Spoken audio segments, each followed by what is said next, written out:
a super fun plant to look at because it comes in so many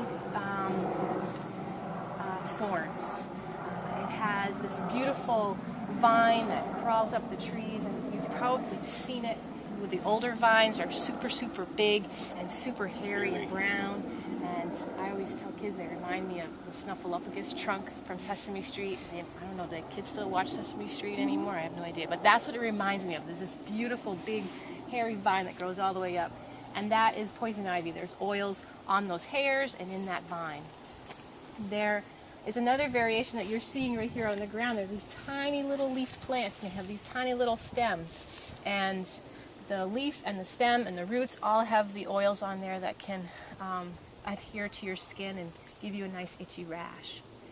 There's also, in the winter, you'll see these nicely skinny, tall, straight sticky stems with no leaves on them, just hanging out, looking like everything else in the woods. And those, even though there's no leaves on them, that still has the oil on it, and that is poison ivy. So it's a good test of your awareness. How good and how well are you paying attention to what's around you and where you're walking? So leaves of 3, let it be, Andy had said. Leaves of 3, let it be is a great starting point. It's a good question. Wow, that has 3 leaves. Let me ask some more questions. Good starting point is, is it round? Is it oblong? Is it super pointed at the end? Does it have teeth? Everybody knows what teeth are, right? It doesn't have these, it has these real sharp, jagged edges. And so poison ivy, again, in its trickiness and its testing our awareness, its teeth are very irregular. They are never going to be the same. They don't look like their neighbor. So that one right there, oh, that's a perfect one, Hunter. That one right there has smooth some on one side, and then it's got teeth on the other. Yep. There's some smoothness on the side, and there's a couple of a very shallow teeth on that side. This one over here has a little bit bumpier one, and then it's pretty smooth. That one only looks like it has one tooth, really. And then the other thing I know about poison ivy is normally they're in big clumps. You don't normally find just one sitting there. They're normally in 3 or 4, or maybe a whole bunch. They like to grow in certain places, especially on the edges of fields. Poison ivy, that's a good question, actually. Where is it growing?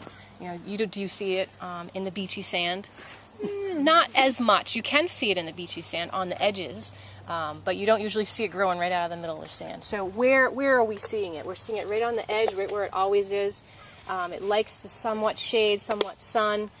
It doesn't tend to enjoy the full sun that's out in the middle of that field. Doesn't mean it won't grow there, but it just won't grow in as big clusters. It'll have to be super hardy to be out there. This is easy growing over here. This is our nice little city over here of poison ivy. The other great thing that I like to ask, if you can look really closely at your plant, look at the leaf stem. What do you notice about the leaf stem? Mine's kind of got a red color to it. Sure, there's a reddish color on yours. Okay. It's small. It's not very tall. Yeah, it's not very long at all, like this one right and here. They're connected, and they branch off to 3. They branch There's one off here, to 3. one there, and one there. Yeah. And it looks like it's about this. It doesn't really look like it gets any thinner. It just looks like it's thick all the way up.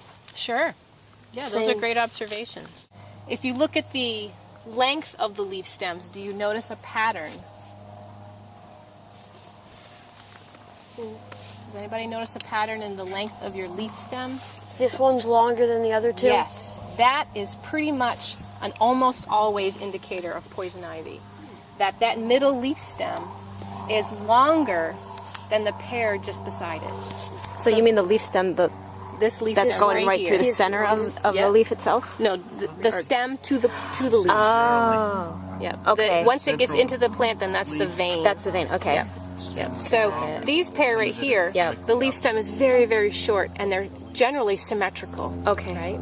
And then the middle leaf stem, you can see how much longer that is. It's like at a least double the cross. size. It's like a cross. Yeah, it kind of looks like a cross. And if you look at all these poison ivies, most all of them are like that. And that is a really good indicator that you have found poison ivy. Jewelweed is that? Jewelweed, okay. yeah. Jewelweed is a wonderful plant. Luckily, jewelweed it's a very succulent plant. It has lots of moisture in it, and when you crumple it all up, and you can rub it on your arms and legs if you think you've been exposed to poison ivy, and it acts as an inhibitor to the poison ivy oils attaching to your skin cells. And the oil can be there, but the jewelweed kind of sneaks in under it, and it prevents it from attaching to you. If it's already activated and its oils and a reaction, then the jewelweed can't really help you. It just acts as an inhibitor. If you catch it early enough. So, if you think you've been pulling it up in your garden, then you go to the jewelweed patch and you rub yourself all down, and then you're good. So.